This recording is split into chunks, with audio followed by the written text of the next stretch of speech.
Welcome to Samba Samba. Enjoy the video. You start by enabling the core services. Turn on Bluetooth and Wi-Fi, then update Windows if needed so nearby share components exist.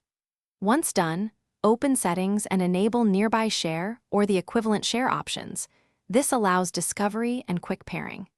Make sure your device visibility is set to Contacts or Everyone depending on privacy needs, because this controls who can see and request files. Now you're ready to locate a file to send and select the Share menu to proceed.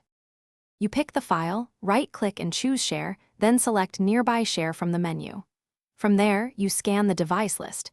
Devices nearby appear based on Bluetooth Discovery and Wi-Fi Direct, so make sure the recipient's visibility is active.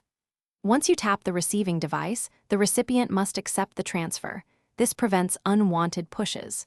If transfer stalls, Nearby Share will try Wi-Fi Direct for speed. Make sure both machines stay awake and keep connectivity to complete the handshake. You finish by confirming the file landed in Downloads or the chosen folder and by checking file integrity. If something goes wrong, first toggle Bluetooth and Wi-Fi, then retry the pairing.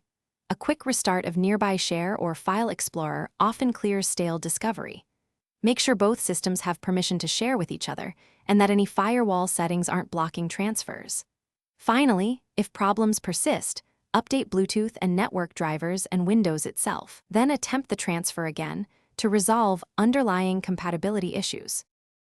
Thanks for watching. Consider subscribing if we helped you.